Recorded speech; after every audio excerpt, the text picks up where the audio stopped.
So this is part 3 in my series where I am talking about no-fault divorce and fault divorce and a look at that. We've already talked about sort of the history behind divorce, and New York was late to the game enacting no-fault divorce finally in 2010. I'm Morgan Richardson. I'm a divorce attorney in Manhattan. I also teach divorce law at Pace Law School in Westchester. So in 2010, once New York finally adopted no-fault divorce, it enabled us to skip these costly trials over grounds, trying to figure out who was at fault for the divorce, and jump right into the division of assets in the custody of children and support. Does that mean that we have stopped pleading grounds altogether?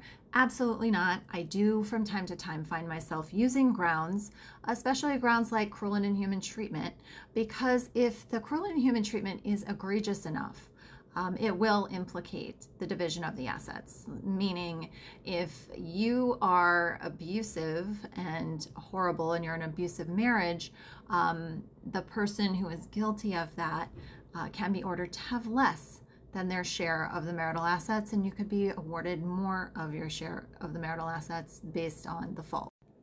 For the most part, no one cares about adultery in terms of it doesn't implicate the division of the assets, and it really doesn't impact the custody of a case if there is adultery, unless that adultery is taking place like in front of the child in a pornographic way, then the court might care about it.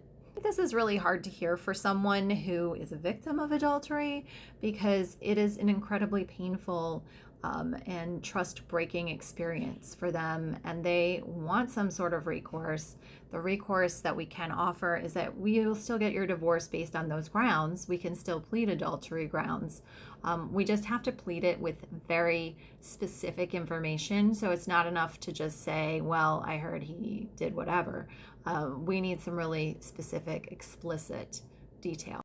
But to prove the point that adultery is really not considered anymore, I think it was even just this year, New York finally cleared off the books a criminal statute that we had making adultery illegal. And that was on the books up until this year. No, it's not anymore, because no one has been prosecuted under that for probably 10 years or more.